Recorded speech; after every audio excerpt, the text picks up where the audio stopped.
Well, good night to all of you on advancing the cause tonight. Tonight we are in for a thrill. It has been a while. Every time I have to come the other Wednesday, it seems as if it's a long time. But don't worry, we're here for a ride tonight. Tonight we're going to be talking about our youths and this One Guyana saga. I don't know how you see it, but I see it. I see it my way. And of course, I have a right to see it the way I want to see it. But before we go there, let's send out some greetings. Happy birthday greetings. I've been checking my list and I have a whole lot of persons who celebrated their birthdays yesterday, the day before. Last week, Wednesday, as a matter of fact, persons said, but you didn't call out me. And I can't call everybody out, but you know what? Happy birthday to all of you who would have celebrated your birthdays. We know that birthdays are special. And if I could have gotten a rose to give to every single one of you, then I would give you. But since I can't give you a rose, I'm going to send you a hug across this screen. I'm going to send you a hug. And I send you lots and lots of love from my heart. Happy birthday to you. And I trust that God is going to continue to bless you. And while we're doing that, we also have to send condolences because we recognize that quite a few accidents we would have had over the last couple of days. Persons have lost their lives. More especially, we have this little girl, Miss Khan, a grade 1 or 2 pupil from Parika back primary. That one is so sad.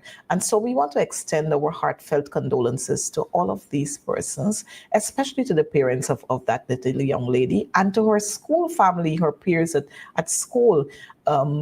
Crazy things happen on this road. Our heartfelt condolences again, and we trust that God is going to give you folks the comfort you need to deal with, especially some of these sudden loss. But like I said, we've got lots to talk about, and we want to go right into that because GPL sometimes messes up. They come and they mess up, what we have to do. But it's a good thing we got backup generator here, so we don't tell Air Finale, but it's not the bishop now. It's the bishop's son, Deodat responsible for utilities and all kind of story. Now, Deodat, please, we want GPL to function properly. We want water. We want them brown water. We tired drinking sugar water. We want clear, nice, healthy water. So come on, you got a whole ministry now for yourself. Ensure that you make it work. Tonight on our program, we're going to be having a young man. We're going to be talking to another young man tonight. Very, very active, vibrant young man who knows what he wants. He's working to get there. And let me tell you, there's nobody who could come and offer him any $35,000. No $40,000, no $50,000. Nobody can come and bribe him with no $500,000 contract and that kind of thing and toss up his head, like we would say, toss up his head to get where we want to get. This is a young man who is positive. He's about Guyana and the development of Guyana, regardless of which government is there. He is about the development of youths. He's about the development of our senior citizens. He is in total about the development of Guyana. So I wouldn't want to talk too much more. I just want to bring to the screen our guest for tonight, and you're going to love him. His name is Michael Richmond. He's going to be talking with us tonight. Michael, here you are. Welcome to Advancing the Cause. I know you're no stranger to forums like these, but it's the first time on Advancing the Cause. But welcome to our program, and we want to talk to you about a series of things. But just tell us who Michael is. First of all, good night, Miss McDonald. It's such a pleasure for me to be here. I would usually tune in a lot and look at your show and look at your past guests, and I am completely impressed. But Michael Richmond is a young man who is vibrant, as Miss McDonald said. I prioritize the people of Guyana. I live by seeing the people of Guyana continue to develop, whether rich or poor, because it is an inclusive movement. The richer will get richer by me, and the poor will also get richer. The poor is not going to get poor. So I'm just a vibrant young man who wants to see the betterment of my people in Guyana. Mm-hmm. And so Michael here with us, he is married. And he is very, very active with what he does at home. So don't look at him too much. Don't be too attracted to him. But Michael is about positivity. Michael, we have, as a youth, How do you see other youths, especially when we look at the rate of unemployment we would have had in Guyana? Yeah. How do you view that? Miss McDonald is such a sad cause, it's a sad reality that we face every day here in Guyana. Unemployment. And the thing about this unemployment that we're witnessing is that this unemployment is not just for people who aren't qualified, but this unemployment is diverse because this government love to speak about diversity. They are a diverse government and they love to speak about this one Guyana. But this level of unemployment that we're seeing is people who are well qualified just because they do not support, the government initiative or they would talk against the government plans. They would be ostracizing their jobs. The jobs would release them and these kind of crazy things. So this unemployment that we're seeing here in Guyana, it is, I don't want to use the word strange for the want of a better word, but this one is very alarming because oftentimes we would say unemployment is something that would usually be with the people that aren't fully educated. So they are unemployed, they're not going to get jobs. But this unemployment that we're seeing, I want to say this is not just unemployment, this is a witch hunt. And with this unemployment that we're seeing, we're also seeing that the crimes, it's on the rise in Guyana. Okay. Just the other day, I saw the Guyana Police Force, the Commissioner, Clifton Aikens, said that crime is on the low. But this is, I don't know where this guy gets his statistics from, but crime is on the rise. And not just any crime, we can look at petty crimes. It's far on the rise. As much as we're seeing that there's a lot of cameras, a lot of this and that around, we're seeing a lot of crimes. For example, I don't want to stretch too far, but we can look at the fact that one of our well-known singer in our community, Lolita Kalinda, she was riddled with about 8 bullets right in front of our home. In a country that we are talking about is so developed, and to this day we do not know who the shooter is. A young lady could have lost her life. So it is a unique something going on in Guyana, but yeah. Well, I sometimes hold the same position that you hold about crime being on the downward decreasing. Yeah. When every day we're seeing something happening. Yeah. Every single day somebody is shot, somebody is robbed, so some every single day. Yeah. And so we cannot talk about decrease in crime. Maybe you're talking about serious crime, but a crime is a crime. Yeah. And so you can't want to try to make people comfortable, if I can use that word, and not to bring alarm by saying crisis on the decrease. It's not. Yeah. And again, we have been using technology here. We have invested so much monies into the Guyana Police Force. We've installed cameras all around, but yet you can't find these people who do these crimes.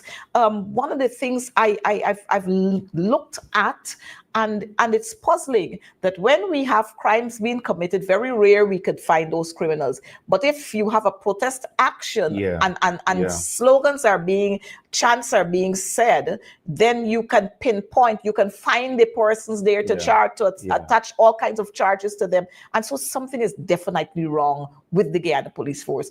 And since we're talking about the Guyana Police Force, just recently I saw a brutal attack on the acting chief magistrate, and then I saw her put a lash on them. Yeah. I mean, how do you see that? So just a few days ago, I was speaking with attorney at law, Mr. Carbin, and I was telling Eden, I said, brother, what I'm recognizing now in Guyana is that the police force they are feeling as though they are the government of Guyana. So they can attack whoever they want, they can attack whenever they want. And the sad thing about it is that there is a legislative arm, there's a judiciary arm, and we must acknowledge that. And the police force using their platform to attack Miss Faith Magusti is something not just alarming, but it's something very disgusting. Because at the end of the day, Miss Magusti, she handed out what she think was fair. I have never seen a judge in Guyana or even a lawyer. Well, I'm sorry, I've never seen a judge in Guyana or magistrate come out and say, hey, Guyana Police Force, we personally believe, and this is this is in a public domain, comes out and say, oh, we think that the guy that this guy you arrested is wrong. So why would the Guyana Police Force now try to question what Miss Faith McGusty have done? So I mean, Miss McDonald, again, for the last 5 years prior, we've seen how the Guyana Police Force has been equipped to not just do what they want, but also to the benefit of the government. And that is the most astonishing part about it, for the benefit of the government. So it is such a disgusting something to see. And I trust and I love the way that Miss McGusty also acknowledged them or give them the little fame that they wanted. I love the way she did it. It was well done. And also Attorney at Law Ronald Daniels as well address the situation and add a lot of context and give a lot of clarity to the situation as well. So I think it was well handled at the end of Faith McGusty and also at the end of Attorney at Law Ronald Daniels. What I found strange is the fact that when we look at what is happening in our court system today, many times cases are being dismissed because of the police, the prosecutors. They don't present information. And now they want to throw that on the magistrate. The first thing we have to look at are our laws. Right. Our laws have got to change. And the laws, they have limits. And so if within the framework of the law, for whatever crime it says, you must go on this fine, this is the fine, this is the bail, this is that, this is that. And if the police don't produce proper charges, what do you expect the magistrate to do? Like, for example, right in that case, there was a specific part that stood out to me when the officers said that they have video footages. And then when they went back to court, they're now going back to Magistrate McGusty and say that the videos, they're still trying to get the videos together. So I mean, how is it that we want the justice to be served or to hand it out to the people who we claim to do the wrong things, but we doesn't have enough context or we doesn't have enough proof of this? So, but you know what? It brings me to the whole, what's her name? Adriana saga, where you had an entire division that failed the people in Region 3 and across this country, where a commander went out there to say the young lady was seen going in a red Ram. And then they said she was spotted somewhere by Stewartville entering some minibus. And they misled this entire nation and the world at large. But we didn't see the police coming out, lashing out at that commander. As a matter of fact, what we've seen recently is that some of those policemen whose fingers were being pointed at, they got promotion. And so it's just a shame that, again, the Guyana Police Force is failing our nation. Their job is to protect and serve, but we're not seeing them doing that. We are seeing them stretching their hands out for more handouts, more promotions, and working in tandem with what the government is doing. But we can talk all night about that, but we're not going to spend more time on that. We just want to hope that the Guyana Police Force can do what they have to do. Be professional with what you have to do. We have so many cases. They're drug cases upon drug cases that came up. No what you call it? Dismiss because they don't have evidence, no case submission and all of that. And you know, it is so disgusting. I don't know if operator want to show us the what he has on the screen. Is it on the screen, operator?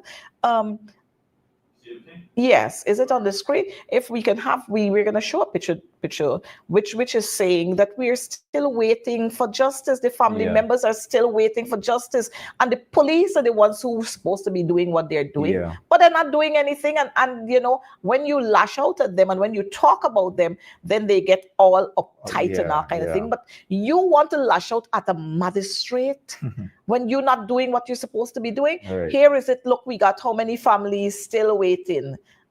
These families are still waiting for justice. All those young men there, including the 3 from Linden, still waiting for justice. Adriana's family, they're still waiting for justice. This entire nation is still waiting for justice to be granted for the death of that young 11-year-old child. And then just recently we saw this child that I spoke about earlier from Parika Bach Primary. I think she was about 7 or 8 years old. Her father, she and her father, they were struck down by a popular, as they claim, a popular young man whose father has ties to the PPP, and they were instructed not to take pictures of the vehicle, not to take his picture. And it's rumored, it is alleged that the young man was seen drinking almost all day. Now this young child is dead. Up to now, we can't hear charges, no charges being meted out. And so it sometimes puzzles me when we see the police force trying to lash out at persons, trying to throw blame here and there, when they're the ones responsible for things not happening. But we're going to go on a little more. And we're talking about police again. Yeah. The kind of, police again. The way police criminalize our young people in this country. I'm sure if you were to be driving a very heavily tinted car down the road, you'll be stopped at almost every stop point. That every point that there's a police patroller or police roadblock or something, and the harassment. Let's talk about that, because we've seen many especially young Black men. And I'll give this with a perfect example. Just a few days before elections, I was progressing on Cemetery Road, leading on to the back road to head home. And a police van stopped me and came to my vehicle, and I asked them as well. They came to me like, "Good afternoon," fine. And what struck out to me, Miss McDonald, was the fact that one of the police officers looked at me directly. And the guy said to me, "This vehicle smells as though it has marijuana or something? Cannabis." Oh gosh. Inside. You. Poor me. We don't smoke because of my job. We don't drink because of my job. Poor me. So I got incensed immediately. And I was like, "Boss, I'm a national candidate. What am I doing with cannabis in my vehicle?" And I say this to say, Miss McDonald, I don't know if this is a special order from the top of the Guyana Police Force, from the top brass of the Guyana Police Force. But I don't understand why young Black males or young Black females also are not given the same privileges as others. Mm-hmm. For example, you spoke about the tinted vehicles. It is crazy to think about it. As a white alien would drive past a police roadblock, and this is not racial division, but this is the reality in Guyana. The reality, yes. A white alien would drive past a roadblock, and when they wind down the window, you see probably somebody of Portuguese complexion or probably an Indian. Would allow him to go. A young Afrocentric young man would pull up probably in the same kind of vehicle, tinted, and they would stop him. They would look at him, look in the vehicle, search his vehicle, and all kind of stuff. So with them criminalizing our young Black males and females, now it is also building something that I want to touch on, which is the distrust in the Guyana Police Force. Mm-hmm. So sometimes when you see a lot of our young males begins to lash out in our society, we question, but bro, you could go to the police force, you could go to the police station. But when you go to the police station as a young Black brother, sometimes you don't even get the necessary justice you're looking for, or satisfaction, or more so attention that you're looking for. But when someone of another color, another race, go to the police station, my name is Mr. Singh, my name is Mr. De Silva, I can call somebody, and you can call somebody in the top brass of the police force, and then they're going to get their justice immediately.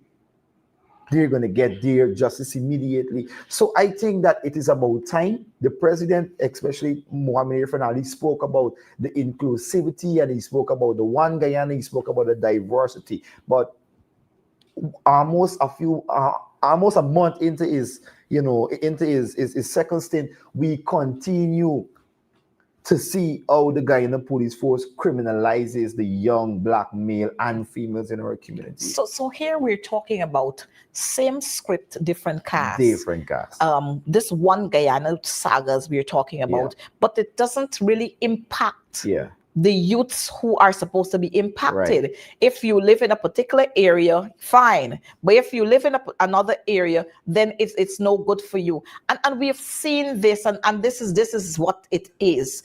If you go to Buxton, you see what happens there. Yeah. If you go to Alboystown, if you go to Tiger Bay, if you go to where? You go to Manchester, the Quarantine, Liverpool, Lancaster. I talk about those areas because I go there very often and I see what's happening. Yeah. Many young youths, many youths as a matter of fact, not young youths. I don't want to be like my friend. Many youths are there without job. Yeah. Some of them have university degrees. Yeah. Some of them have 8 and 9 subjects. Some of them have 12 subjects, grades 1 and 2 and maybe 3. But because the name is X, they don't fit into the One Guyana saga at all. Yeah. I vividly remember the issue of a young lady who was applying for a job as an accountant.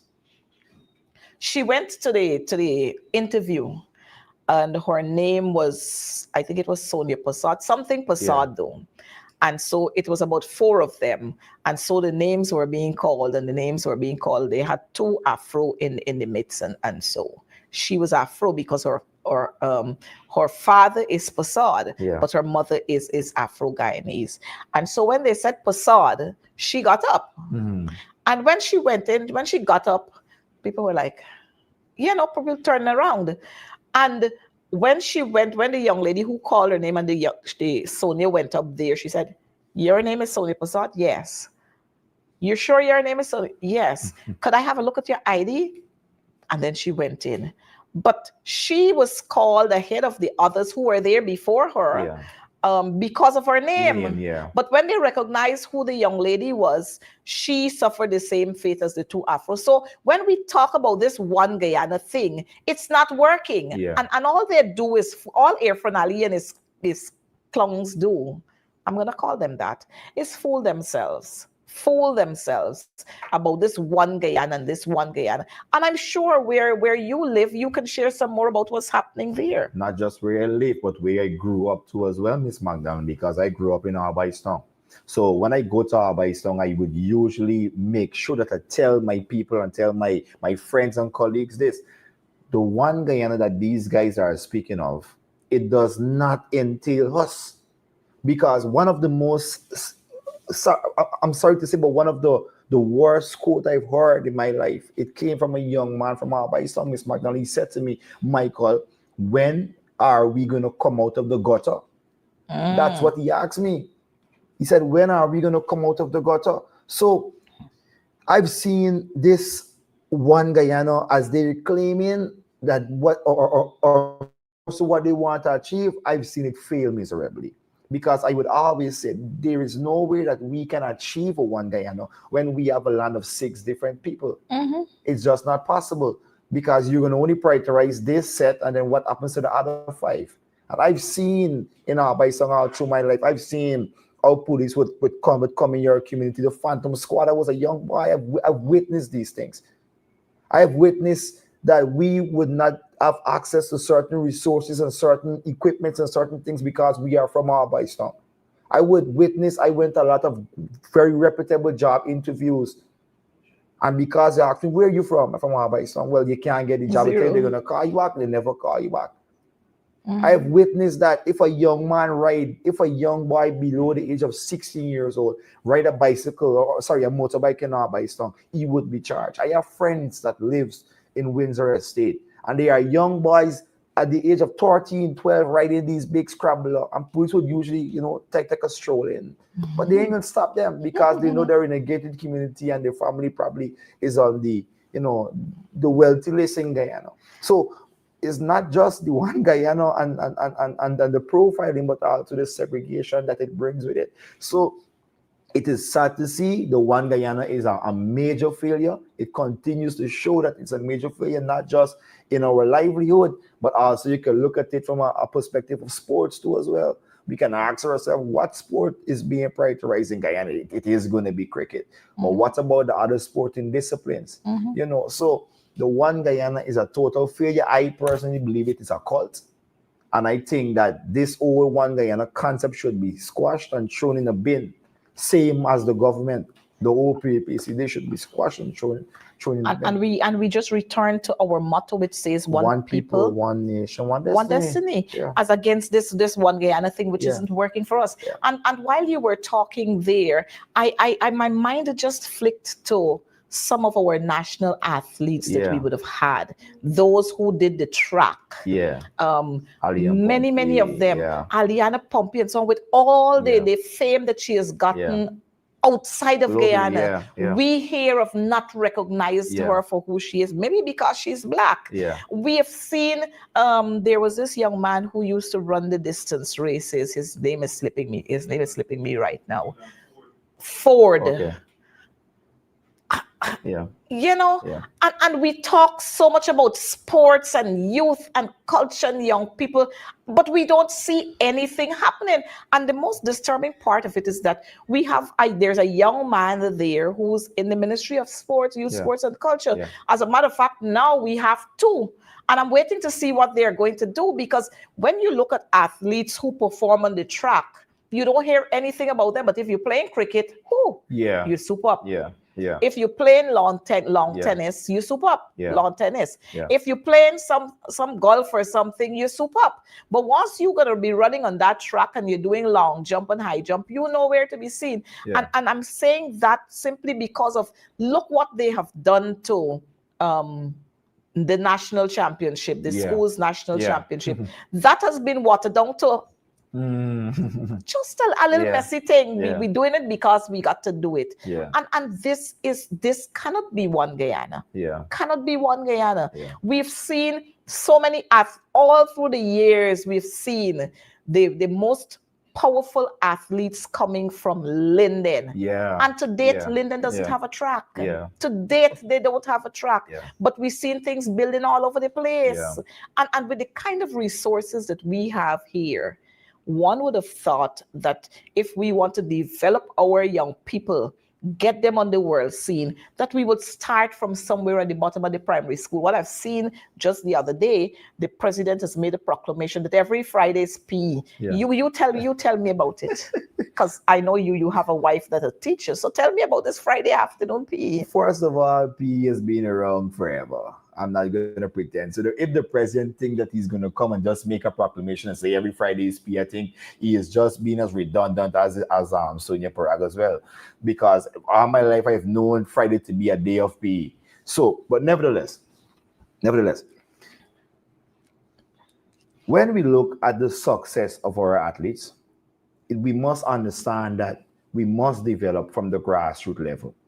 And one of the things I admire Comrade Leader R.B. Compton Norton for is that he wanted to invest in the grassroots level. The key word here is investing. And before I stretch on the word investing, Ms. McDonald, I want to just pull out this specific comment I saw just a few nights back at the CPL final. Someone said that, Trinidad won the CPL, but we got Isle and their own is finished. But the key word in that old statement to me is the word finish. Because whether we like it or not in Guyana, that is going to be the reality of us in a few decades to come. So is the government of Guyana making enough investment that is going to safeguard our future, especially in sports? More so with the fact that we've seen a video circulating today of a young man that is saying that the government of Guyana, His Excellency President Irfan Ali, is asking Trinidad athletes. Before you go forward, let's play that for our viewers. Let's play that. And I know President Irfan Ali on Saturday in a 6-hour-long meeting, and he was telling me that he wanted to use some of our athletes to push sports in Guyana, actually, while we have these legends here. So we are going to use our legends to push sporting tourism in our country going forward. Wow, that's all I can say. Wow. That statement that that young man made there when he said that we are going to use our legends to push sports in our country, that is the part that is, to me, is the most critical aspect of what he said. Because the fact that he realizes that Trinidad have legends and they are going to use their legends for the betterment of their country and for their culture, it is very much, I must applaud that. So the question now remains, Miss McDonald, why isn't the government of Guyana using our legends here in Guyana to boost our sports? Like, for example, we can say we want to look at cricket. There is Shivnarine Chanjapal, there is Ramnari Sarwan, and there's a lot of other that we can look at. Shepherd and all we of them. can look at, exactly. And if we want to go to football, we can look at the likes of Gregory Jackie Chan Richardson, who put Guyana on the map when it came Anthony to football. Stanton and all of Anthony them. Stanton, Anthony Awu Abrams. And we can look at these names. We can look at squash. We can look at Nicolette Finance.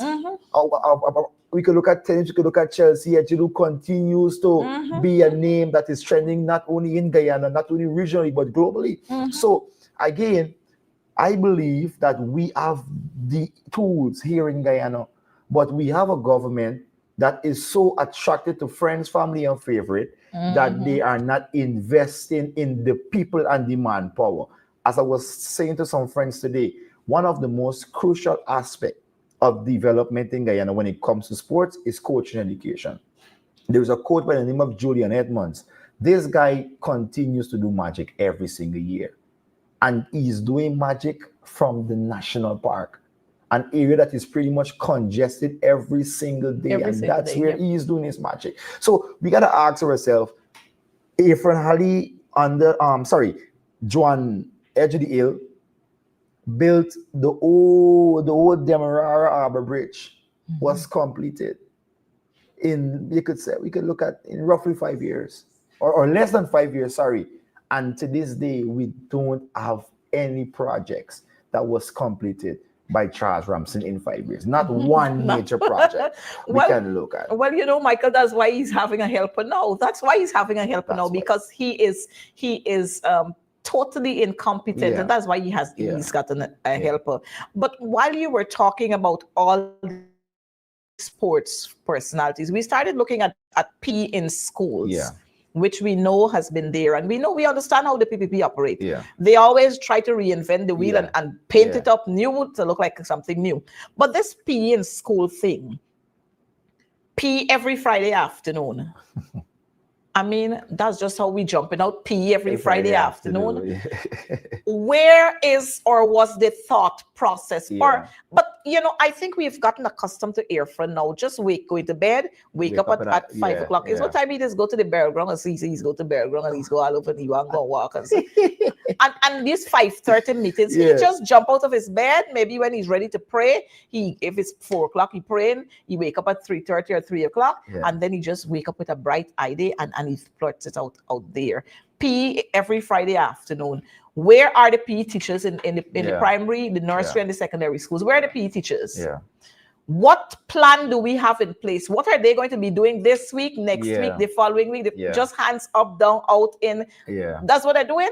I just a couple of days ago, the teachers from Buxton Secondary, they were complaining that they have to walk with the students 15 minutes walk to get to the Buxton ground, 15 minutes walk to return to school. So that's half an hour already. By the time you get there, the children are restless because it's hot Sunday walking in. You got to settle them.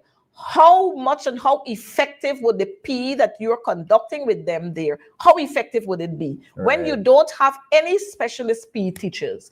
And so here again, you put in the cart before the horse. We could have used some of our very own legends in some of these schools to capture talents that our children have.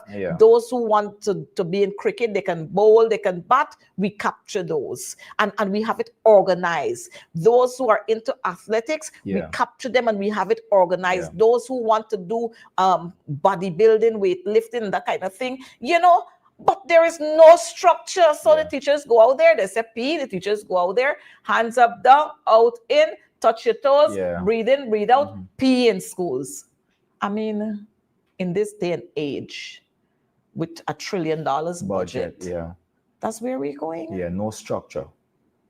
And if you check everything that they do, there's absolutely no structure. That's why we fail. No structure. Our operator is going to play that tape there for us, the one that's right there. Let our people just hear what is happening there. Will commit that under His Excellency's leadership, I will try my utmost best and at 100% to give this sector what it deserves.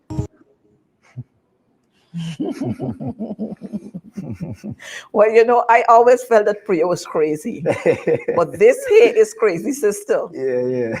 How do you try your utmost best? Yeah. It's redundant. We gotta give her a new name. It's redundant. The Minister of Redundancy. The Minister of Redundancy. Yeah. Come on, Sonia.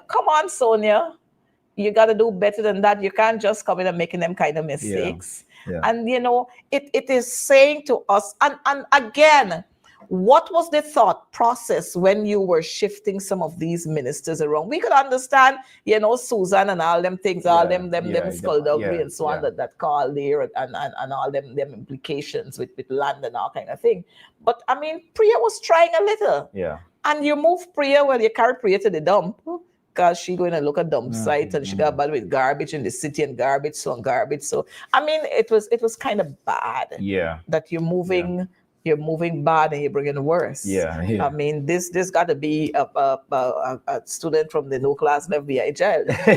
Got to be a child from you know. Got to be one of the no child left behind. She come from that same class, or maybe the University of Eifflet. Who knows? She might have been a graduate there. Yeah. But these are the kinds of things that we have to look at, because if this is the Minister of Education speaking in this way, what do you expect our children to do? No wonder our children can't perform well in schools. And then you know what you do? You do just like the Guyana Police Force. You blame the teachers. Yeah.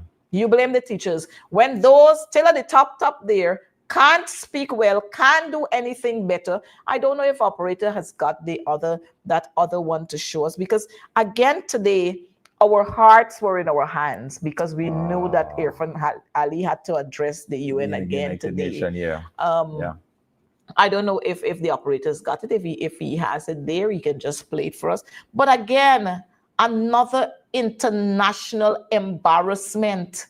I mean, come on. Irfan served for 5 years already as president. Come on, maybe we got to ask what the boy name, Azardine, to lend him a prompter so he can practice. He can practice over and over and over and over again. Come on, Irfan Ali. DEBT, the B is silent. Yeah. Come on. Yeah. It's disgusting every time you hit the international stage and you embarrass us. We can't deal with that any longer. And that is why you cannot put your foot in the shoes of Aubrey Compton Norton. When that man go out there to speak, many times you look at his posture, listen to what he says, listen to how he pronounces his words, listen to his everything is body language and everything. Irfan is about a whole lot of arrogance, and then he just look for sympathy. Yeah. I mean, if you're a leader, you've got to be a leader. We are a country that is a republic. We are a sovereign nation. We are independent. And so when our leaders go out there, they represent you, me, Michael, everybody they represent. And I'm tired of being embarrassed. I am tired of being embarrassed. I don't know how you feel about it. This is not the first time, Miss McDonald.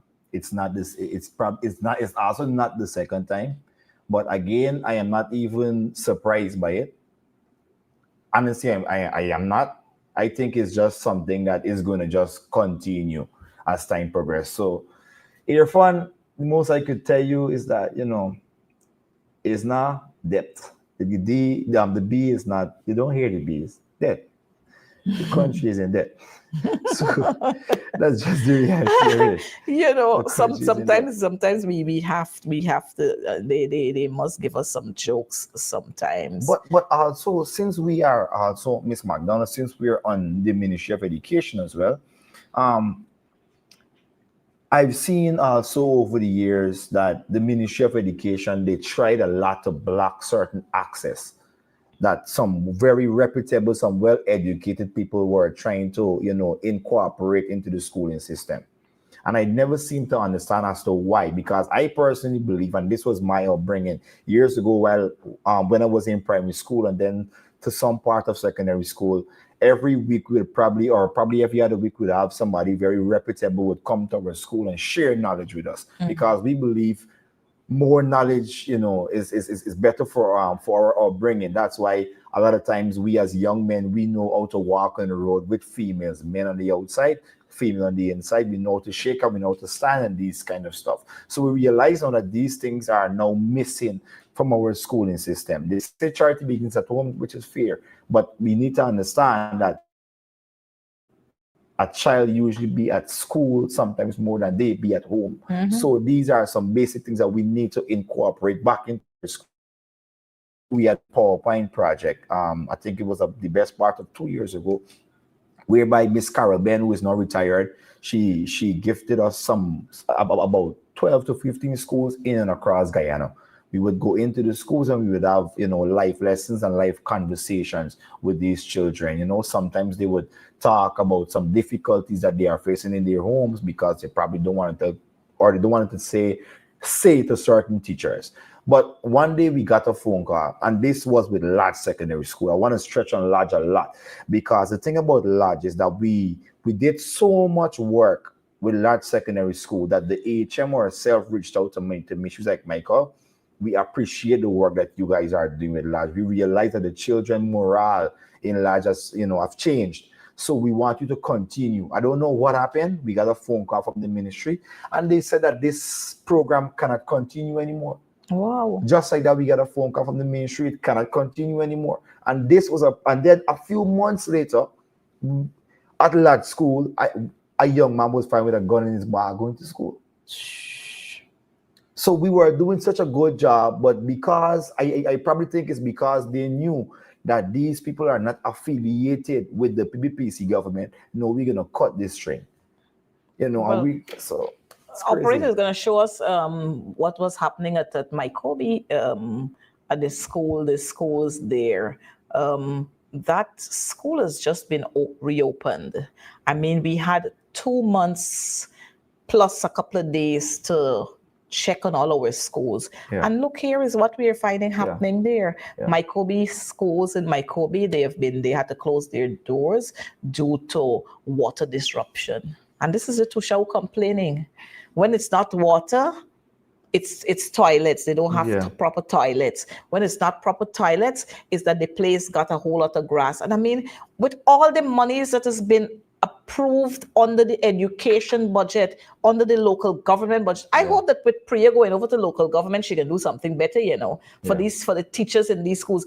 Teachers have got to be out of schools. Teachers got to be fetching water to flush toilets. Yeah. I mean, in this 21st century, we still got them things happening. And then then you hear the big boast about development. How could this be development when all these kinds of craziness happening? I think we have another school somewhere along the line, operator, if you're going to show us. I don't understand how we can talk about development when we got all these kinds of craziness going on.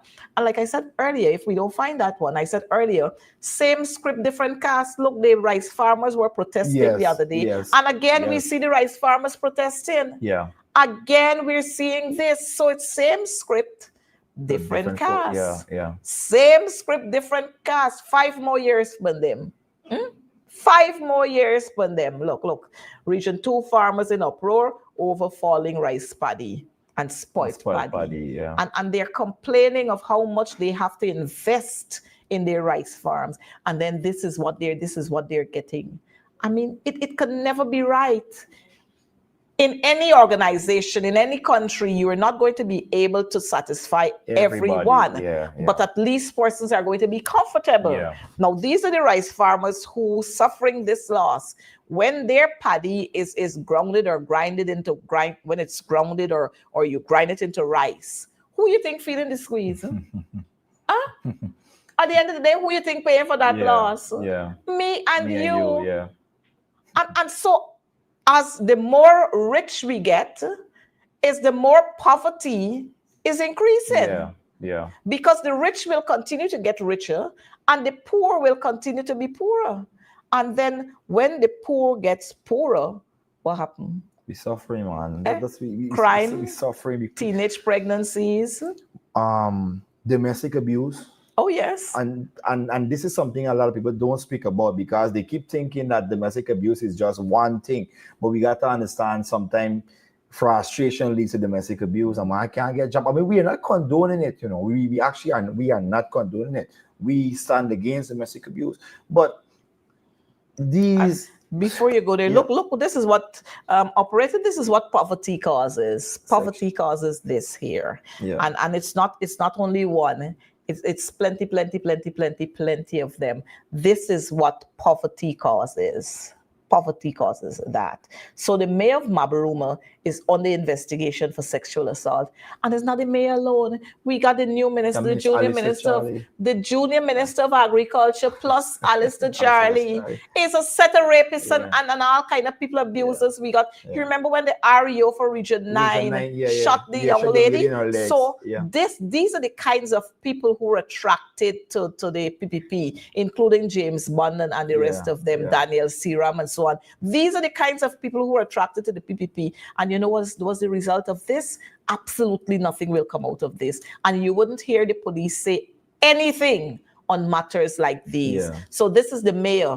Was the mayor arrested? No. Was he placed before the courts? No, we don't see that because he is in a different grouping. But if it were Michael, it's like the drug bust we saw at the airport the other day. We haven't seen a name. We don't know who these drugs are related to. We don't know where they are coming from. But the funny thing about it is that just a few months back, sometime earlier this year, when with the young lady that does the hair, when they said these drugs that they found at Cherry Jagan International Airport was in relation to her. So, I mean, again, we can look at the fact that a certain, caste of people are being protected in this country, while another caste is being exposed, for basically lighting a giant. For lighting a giant, we're going to see, a young man and get 3 years because he get a chain. But we don't know who's the person with 21 kilos of cocaine. 1,000 something kilos of cocaine. Sorry. That was found at Cherry Jagan International Airport. And they were taking that with one of them, I think it's one of the machines that they used to lift the suitcases. It was strapped under there. Machine, so it couldn't be me, it couldn't be you. It had to have been the people working there. And Michael, this can't be the first time. We know. Michael, that can't be the first time. It means that somebody get paid and they talk. Somebody get paid and they talk. But yet we can't see pictures, we can't see names. But if it were somebody else, like you said, walking down the street and they were caught with a spliff, then you would see their hands in handcuffs, and they would have been paraded through the court and all of that. You would have gotten a name and so on. It's like when they find the guys with the marijuana and they publish their names, they put up they do the mugshot of them, but we can't see anything happening here. So it means that this one probably connected to somebody here and somebody there, somebody at a certain level. So one of the things that I'm waiting to hear when we can find a body here, or we can hear some shootout somewhere, because this one got to be a big one. This is a big one. But since we were talking about poverty and we were talking about same script, different casts, and the kinds of characters that are attracted to the PPP party, we got this. We need to show this the picture of this guy here. It is alleged that this guy, I think he was charged, so it's not an allegation anymore. This is the new Minister of Finance. Agriculture, sorry. He served as the parliamentary secretary in the last parliament, and it is alleged that he sexually abused a young 13-year-old child. 2 days after the child committed suicide, she hanged herself. And this is the young man who is now Junior Minister of Agriculture. One of the things I was looking forward to seeing another young man. What the dildo man, but maybe they got good sense. They ain't bring dildo man, but they bring rapists. They got rapists. And I mean, it's disgusting. How do we, when our young boys see these kinds of things, how you expect them to respond? It is such a difficult question to answer, but mainly because the people that we want to see enforce the law are the ones that we're seeing breaking the law. And that is a sad reality of it with the junior minister of agriculture. And again, this is nothing new to any one of us, because we can call allegedly Niger Damral, and we can continue to call, we could call Alice the Charlie. And these guys are being protected by this regime. They are being protected by this cult. And this is to show that our young boys and also our young daughters, they are not safe. Not safe. At the hands of the people that we should trust, which should be our ministers. We should trust them. We should look at them as role models. These are people that we want to be like. But instead of looking at them as people that we want or more so we are aspiring to be like, we got to look over our shoulders at them, because these are people that are not just looking at our young females, but also looking at our young males to perform their sexual heinous acts. And this is crazy, because I just cannot fathom the fact that a government is sitting here and allowing these type of people to maneuver not only in their cabinets, but also, or more so in their ministries, Miss McDonald. And this is such a sad state for Guyana. It shows that the PPPC is not just a bad government, but they are incompetent. It simply means that our children, again, I reiterate, our children are not safe in Guyana. Because the fact that the people of Guyana are so dependent because of poverty, these ministers and these guys in these eye officials in these offices are taking advantage of our children because of the poverty rate in Guyana. So this is a sad reality that we face in Guyana. I mean, it is 5 more years of this we're probably gonna have to endure. 5 more years for but them. I trust that our people, we are a lot or more so vigilant in the next 5 years. We need to be more vigilant because we need proper examples.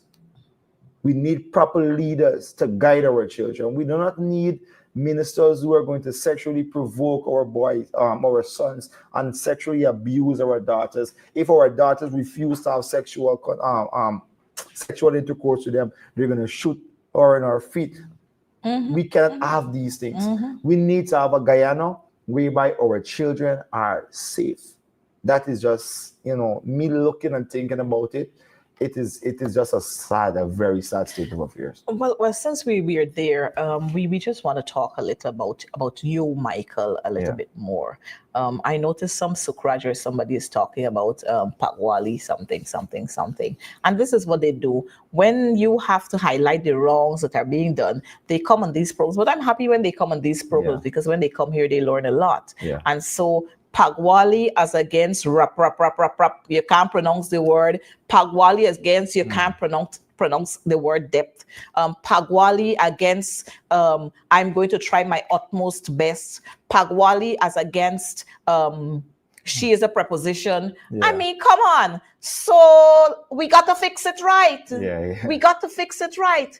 If you check under the coalition government during 2015 to 2020, you're going to recognize every single examination, the grades went up, the percentage went up at every single examination. Yep. When we couldn't get it right at math and math and English language at CXC. Yeah.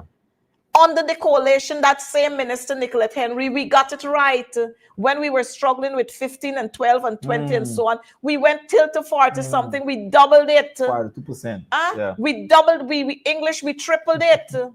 And so I don't understand sometimes. And as soon as the coalition government were out of office, math went again. And with all the interventions that they're bringing up, you still can't reach where you were. At the grade 6 level, the grades went up, the percentage pass went up. And so while we want to talk about, while people want to talk foolishness or type foolishness on this, we've got to let the people who are watching here understand that education has always been a priority for the coalition, for the PNC. LFS Burnham made free education from nursery to university. LFS Burnham said in this country, you must not pay for education. It was free. Who added a price to it? The PPP. And so they must not come around and tell our people foolishness. And now they come again with free education. University is going to be free. And a clown like James Bond would say free education at university by what? I mean, why would this child live in? It's a shame that he attended President's College and he doesn't know that free education was made from nursery to university. And so we have got to be able to highlight all of these policies. Under the PNC, we had milk. We had our own milk factory. We used to pasteurize our milk.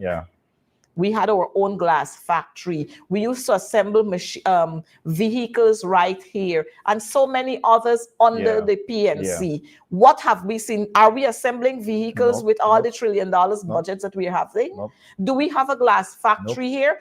Under the PNC, we had the Sonata textile mill that Barajagio sold for pennies to his friend. That's where we used to make our cotton that we wore nice cotton dresses and tops and skirts and so on. And we were able to produce cotton to make the uniform for the people's militia and all of these things. Do we have those kinds of things? So when you want to talk about development, when you measure what was there as against what we have now, what we have now is concrete jungle. And for 2 mornings, they stand up and then they collapse.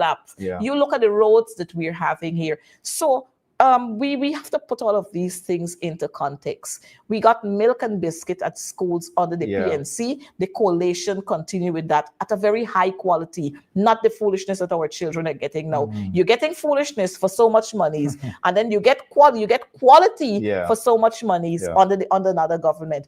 And so this government is just about enriching themselves. But I want to talk to Michael. Michael, just recently you were a national candidate. You were you're still part of the PNC that is part of the Apnu.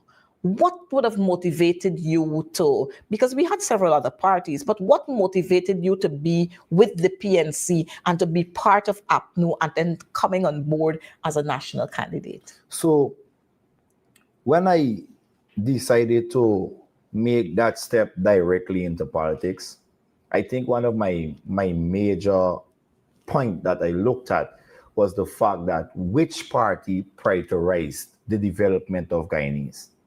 Which party over the years continue to show that they are going to stand behind the Guyanese people and for the Guyanese people? And that is a good part about it. That was solely my strong point when I said, all right, well, I'm going to go into politics, because when I looked at the manifesto of the Partnership for National Unity, the PNCR, I have never seen or read something so unique that prioritize the people or putting the people first, a people first manifesto. So I was so proud when I read the manifesto, and I was like, you know what, I am in the right place, because at the end of the day, whether we win or whether we lose, we are going to continue to prioritize the development of the people. And that was my thought process behind joining the APNU and also becoming a part of the PNCR. And also, I want to look at the fact that the PNCR, I want to look at just the APNU as a coalition, but the PNCR continues to show that they are a party that prioritizes diversity. We are not a party that prioritizes Afro people alone, as compared to the narrative that is being peddled on the internet. We are a party that is going to give the same opportunity to Michael Richmond, and we're going to give the same opportunity to Rivaldo Beerbal. We're going to give the same opportunity to Ganesh Mahipal that we're going to give, and also we're going to give the same opportunity to Coretta Finance. So this is a party that I believe it does not just prioritize one race. And I say this to say that the People Progressive Party, they are not assisting our Black communities because they want to assist us. They are doing it because for 23 years, they strangled our Black communities. They kept our Black communities stagnated for 23 plus years. And it is just fair with the amount of wealth and resources that we have now to the disposal of the government that they try to do something. But at the end of the day, this something is still nothing, especially when you walk in certain Black communities. Go take a walk in Leopold Street or go take a walk in Tiger Bay and see the living conditions of our people in those communities. So wait. You're talking about Tiger Bay that is kind of just opposite to where the president lives on Main Street? Yes, that same Tiger Bay. Oh, wow. That same Tiger Bay. And it is funny, since we're talking about opposite, it is funny that the Minister of Agriculture, Zulfikar Mustafa, he lives in Borpis and he lives in this fancy home, and right opposite him is the living condition of his neighbor who's living in a deteriorated, Miss McDonald, if you see the house. And this is the two faces of Guyana, the poor and the rich. But this should not be the state that Guyana should be in, especially with the resources and the amount of money that we have. Well, you know, you talk about Zulfi. Yeah. You know where Zulfi lives at Bloomfield there. Yeah. But Zulfi lives in I think it's in Eccles. You should go and see the house that he's living in Eccles. So that's just one that he's living in. But I know the area good. Yeah. What I know is that around that area there, the roads are well done. But you go into Manchester, you see they still have mud dams. You go into Lancaster where they put the little concrete strips. You know, you go into Brighton and Evesham and those places and you'll see what is happening there. You go to Alness, talk to Junior Crawford, and he will tell you what is happening in his area, simply because he's a person who would speak out. Right around him, they would do roads, but the roads close to him, they don't do those roads. It's like what they had done to Freddie Kissoon. You remember one time they did to Freddie Kissoon, who is now one of their mouthpiece? They cleaned the trench, but in the part right in front of Freddie Kissoon, they left that part right there. And that's the kind of people who sit in government today, and they want to give this glorious impression that we are for the people. But our people have got to be very, very conscious. Sometimes they get carried away with these little knockabout contracts. And so when they give you a $1 million or $5 million contract and they give critics 800 million, you know, and our people have got to be careful with getting carried away. But I think it's because of survival. Sometimes we fall into the trap. But when you look at what is being done on one side and what is being done on the other side, it could never be one Guyana. It has got to be 2 and 3 Guyanas. I've seen the men on mission. But the people in Alba, I saw how many of them homeless the other day. I see men on mission, you know, come to build any home for them, give them a piece of land, a plot of land somewhere, as against what the coalition would have done. As long as you're 18 years and over, free house lot. Our pensioners are still going to suffer. You need to you tell us. We are all ears. And let's just go back to the point of the fight in Arbeitstown. It is reported that those victims were asked to move from the 6 gym. The government came, they gave them $50,000, which I know and we all know cannot suffice. $50,000 can't even pay security. Can't even pay for your security. Because you know, if you're gonna rent somewhere, it's gotta make a security deposit. So it can't even pay for your security. So what exactly the people are gonna do with that $50,000? And then we could look at our elderly. According to our manifesto, our elderly would have been getting 100,000 Guyana dollars per month. Wow. 100,000 Guyana dollars per month. And the funny thing about it is that I was speaking to a young lady while I was in Letem, and she said to me, "Boy, my parents, they do not receive their pensions every single month." And that's a fact. Teachers, the same thing happens to teachers. Depending on where they live, they don't get paid every month. Sometimes every 6 months they get paid. So we ask ourselves, how exactly, how exactly are the people surviving in this economy, Miss McDonald? How are they? And you know what? The reason why I love Guyana and I really try to help in as much as I can is because I know the fact that the people of Guyana, they are suffering. Where my mom does her job, I have access to the people. And I always say to my leaders, and I say to my also to some of my MPs, I say, when you want to see the real Guyanese, go at Stabrook Market or go at Border Market. You're gonna see them in the true colors there because some of the basic necessities they cannot afford. They can't. And we just have to be the one to say, you know what, you take this because we know you have two young kids that is in the home awaiting your presence, and they want to fake if mommy and daddy could afford these things. So we know that as much as they are speaking of this is the world's fastest growing economy, we know that the people are suffering, and we know that it's because that Guyanese are in a survival mode that we're gonna accept any little thing because we need to provide for our children and we need to provide security for them. So again, it is a sad state of affairs of what is going on in Guyana, but I trust that our people, more so our young people, because they are attacking our young people, we need to stay focused, we need to stay vigilant, and we need to see these people for who they actually are. They do not care. As long as their friends, family, and favorites are getting richer, they do not care about us. And that is the reality of Guyana. That is just the reality. That is the blatant reality of Guyana. And it's so sad that we have to go through this. How did you feel, how do you still feel about what transpired in the September 1st elections? And mind you, we're coming into local government elections. So you tell me how you feel and what are the things that you plan to do or your party plans to do? I still feel, somewhat sad about the results. As much as many may say it was fair and free, we know that it wasn't fair and free in all honesty. But at the same time, and this is where I want to go, and share a bit from our party's perspective. We understand that the result is final, the president is sworn in, and there's a new opposition. But we at the APNU, we are not going to stop working for the Guyanese people.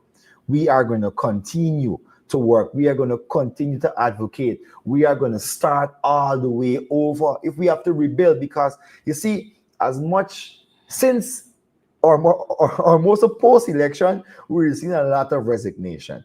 And the public is pretty much concerned by it. A lot of people are saying that this party is probably disintegrating.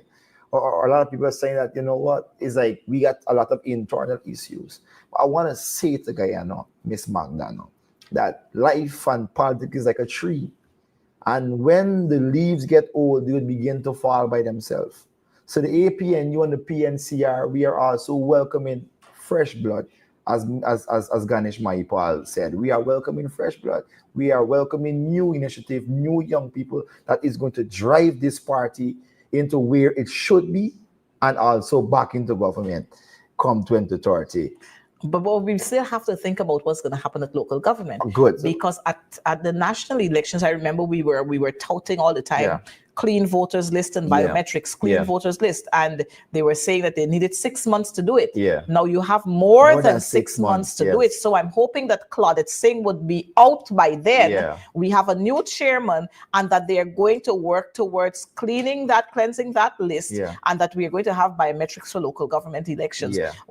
How do you plan to work with the youths like yourself in terms of moving to local government elections? So, well, for example, we are going to roll out some very good initiatives, some very good plans that is going to aid them. Also, we want to educate the youths on why local government is pretty much important as well, just as general and regional election, because a lot of people think that local government, it didn't really make sense, it didn't really matter. But local government election, it is serious business. According to what Eden Carbon would say, it is very much serious, because what we know or what I know from over the years, the PPPC, they are trying to get a hold of Georgetown.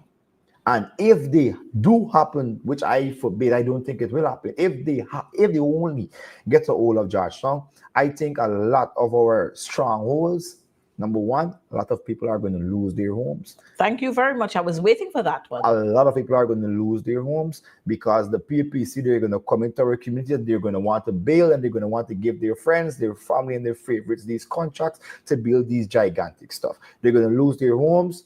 Not just their home, but also a lot of people are going to lose their personal jobs, because I continue to hear the echo of the president who keeps saying that they want to revitalize Georgetown, which means that they're going to tackle the marketplaces.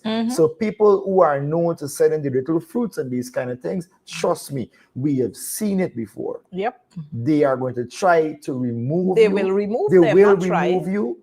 And they're going to cut your dollars. So again, local government elections is serious business. And we have to ensure that the PPPC does not win Georgetown, or more so win the local government election. Because as much or more so, it's sad to say, the reality is you are going to lose your homes, and a lot of households are going to lose their breadwinners because of what the PPPC will do.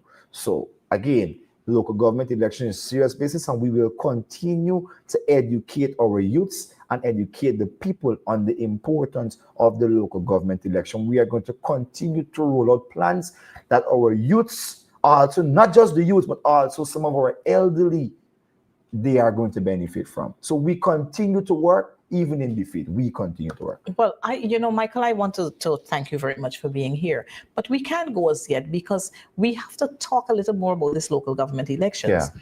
Local government elections, we have seen over the years what the PPP has been doing to Georgetown, to New Amsterdam, to Linden, Bartik, and so on. Those towns that they had no control over. We've seen what they were doing to them. And the thing is, you're government of the day. And if Georgetown is stink, it's because you, the government, stink. Yep. And it's because you wanted to stink. And we talk about all these rates and taxes. The ordinary man and woman like us are being pressured to pay rates and taxes. But we have these huge businesses where they pay no rates and taxes to the Georgetown, the city council, no rates and taxes. And even if you decide to carry them to court, it's to the court. It's a long drawn out process. But if the PPP were to put their hands on Georgetown, like you said, many of our families will lose their homes because some of them, I'm sure, they're owing on rates and taxes. Many of them that have those kind of old derelict structures, they're going to break them down and get rid of you, or they're going to give you a time to rebuild, and they know that you can't rebuild in that time because you don't have access to money, and so they're going to run you out of the place. Many of those persons who we call the squatters, they're going to remove you. And so you've got to be able to protect yourselves. Don't bother with the 35,000. Don't bother with the 50,000. Don't bother to vote and flash it on your phone and then send the picture to wait to collect some kinds of money. 200,000 is not surety for a lifetime. So viewers, I want you to understand clearly, with local government elections, it has implications for you directly. And then, I felt sad when we persons went against $100,000 old age pension, free house lot, $120,000 for your children going to school, free transportation, better schools, better water supply, our security, boosting of our security services, boosting of every sector in this country, making every region in this country an agricultural base. I mean, if we were to champion those causes, then we would be in another 4 months, 5 months from now, we would have been in a better place. Definitely. But again, 5 more years for them suffering, the discrimination, the criminalization, the this, the that, poverty on the increase. And this is not you and I saying this. This is what international reports have said, that poverty has increased 40% in Guyana. And we talk about development. We talk about, I don't know if you view new bridge, a new building, and so on as development. And what we've seen this government doing is investing in structures, infrastructure. But we don't see them investing in the human resource. And that is why we will continue to have a brain drain in this country. That is why we'll continue to have increased poverty. That is why we'll continue to have increased crimes. That is why we'll continue to have so many ills in our society, because the government doesn't pay attention to that. What they do, they love you when it's elections time. And so they come and they drop some $200,000, $100,000, and so on in your hands. And so as young people, you've got to be able to go out there and meet your people and talk to the young people out there. We will continue to talk at this level. And I want to say a big shout out to one of our viewing there, Miss Smith, Deborah Smith Bascom. Good night to you, my dear. Good night to you. And this is what we do as a people. From the APNU, we put people first. On elections day, I was tracking some of those polling stations. And I turned up at 3 polling stations, and GCOM had not sent lunch for the staff. And that was after 3 o'clock in the afternoon. And you know what? I was taking snacks for our agents. And I had food as well. And I took snacks for all the folks there, the GCOM staff and everybody. I took snack, I took water, I took a beverage for them. And that is what we know about putting our people first. Regardless of where you stand, we put you first because we see you as Guyanese. And so I want our viewers to understand that we don't only talk the talk, but we walk the walk. I want to show you what Aubrey Norton has been doing and what he will continue to do, whether he's leader of the opposition or not. This is what he will continue to do. Operator, I think we had that picture somewhere along the line and we removed it. Could we have it? This is what Aubrey Norton will continue to do. Yes, this is what he will continue to do for our people. Aubrey Norton was the person who reinstituted the night schools that the PPP had closed down. As soon as they got into office, they closed them down again. Aubrey Norton has been able to push the Bancour in Linden, in New Amsterdam. He has been able to offer empowerment for our young people in the hinterland where they can go out there and make all kinds of stuff. And by the time the PPP got in, they shut it down. And here again, Aubrey Norton, through one of our comrades, he has presented a grass cutting machine to him. I mean, where is the PPP?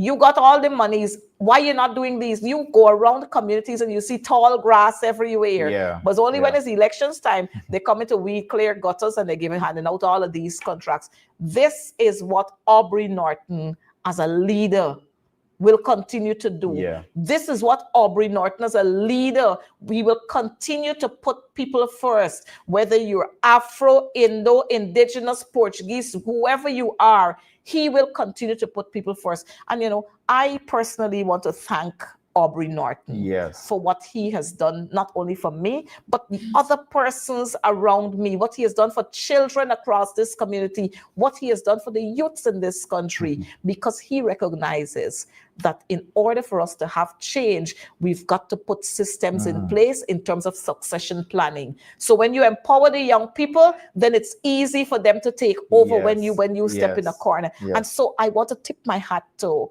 Aubrey Norton. And I hear all the talks about, Aubrey Norton should this and Aubrey Norton should that, and he should step down. I want to remind persons, and I'm sure you're aware of this too, that Chedi Jagan served as opposition leader for 28 years. 28 years. 28 years. Nobody told him to step down. And nobody told him to step down. 28 years he served as opposition leader for. And now you're asking for Aubrey Norton to step down. And this is not just an opposition leader, but again, as Miss McDonald alluded to the fact that, this is a man that prioritizes the youth. This is a man that on his national candidate list, it was predominantly youths. He put us out there, give us that platform, number one, to express ourselves, number two, to share the ideas that we have up here. And this is what we want in our leaders. We don't want anybody that is afraid to trust the youth. If you look at it, Miss McDonald, ever since the APNU submitted our candidate list, which was filled with a lot of youths, then you see the PVC incorporated a lot of youths. Then we begin to see when. So we've shown ever since or before election that we are the party. We continue to lead the way. We continue to lead the way our time, because I have never seen these people in focusing upon the opposition and the 16 seats. They may focus upon the government and the Tory 6 seats, the government. They focus upon the, but everybody focus is on these 12 seats. On the 12 seats. Everybody focuses on the 12 seats. So again, as much as people want to talk about his leadership, we believe that at this point, he is as competent as they come. His slate is clean. Ain't got nobody could come and say, bring this or bring that. This is a man that trusts the youth. This is a man that we see his vision and we support. We support his vision, and we will continue to do so. This would have been a very good president for Guyana. He is not selfish, he is selfless. This is a man that turned down the last year to get his pension in Parliament to ensure that there is new faces out there, new MPs. So when we talk about Aubrey, please, let's not use the word racial. Let's not use the word selfish. Let's use the word, he's a diverse leader, he's a creative leader, and also he's a selfless leader. That is who Aubrey Compton Norton is. And that is a man that got all of my confidence. I believe in him. The youths of the APNU and the PNCR believe in him. And I know for a fact, but youths across Guyana believe in him, but because of the situation they find themselves in, definitely. They went for 25,000 or 40,000 or something like that. But I want to use this opportunity to say good night to the 12 MPs, well, the 11, because I'm one, the 11 MPs, to the leader of the MP Corps, Dr. Terence Campbell. I want to also say good night to those 65 candidates, national candidates that we had there. Thank you for a job well done. I also want to thank the entire team that was working with us there. We had Chanel, who was going on and she was always there, hustling to get things on point. It is always good when we can recognize persons and what they would have done. We had Sean, we had Robin. I just want to say good night to them. And lastly, I want to say good night to all of those former MPs. Of course, Christopher Jones is a man of my heart. Chris, good night to you. And we want to thank you for your continued service to this party, the PNCR. I remember hearing Chris saying, I have nowhere to go. I ain't going nowhere. Chris just celebrated 29 years of being in this party. Chris, we can't thank you for what you would have done, and we trust that as you continue to serve this party, greater things are going to happen for you. We got other things to look forward to, local government elections and another election to look forward to. And so we're all going to work together. Of course, there are going to be distractions. There are going to be resignations and so on. And we're not going to allow that. If viewers, if you're noticing, we have not allowed those resignations to bother us. This party is a democratic party, like you've recognized, Michael, and we allow persons to vent their feelings, to say how they feel. In the PPP, you don't have that. Look, they move prayer like it, but she can't say a word. Nobody else can vent anything out there, but we have exercised democracy throughout. And so we allow our people to speak. We don't hush them up. We allow them to speak. They can go on whatever platform they want to go on and speak.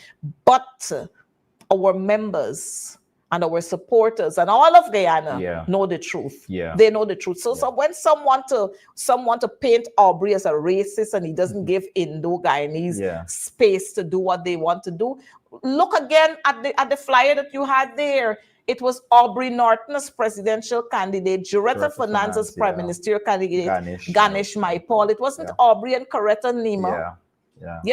Look at who we had on our platform speaking.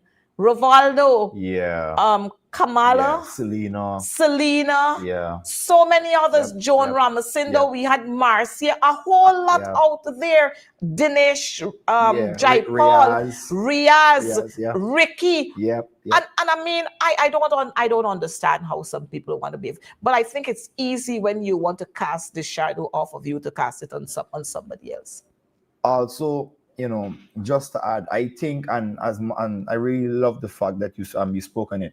I think that personally, our leader, I think that he needs to go to the Guyana Post Office And he needs to remove MP from a lot of people's birth certificates, because with these resignation, we are not just seeing people who are disgruntled, but we are seeing people who do not want to serve the people of Guyana. But they want the hype. But they just want the hype. So they believe that getting an honorable or getting MP is the is the biggest thing for them. So we are happy that the Guyanese people, they are realizing this. But our leader will go to GPO and he will remove MP from these birth certificates, because you have to serve. So it's an entitlement people coming with. Entitlement coming with. Nobody don't want to serve the people of Guyana. You know what I mean? But everybody wants the glitter and the glamour of being a politician. So we believe that we know that we are going to serve you, Guyana, because an MP or honorable doesn't mean anything. We believe that once the livelihood of the Guyanese people are on the upward trajectory, we are okay with that. So we are going to remove it. We are going to remove it. And lastly, we need the Guyanese people to understand that nobody in the PNCR or the APNU, nobody got a lifetime membership with this party.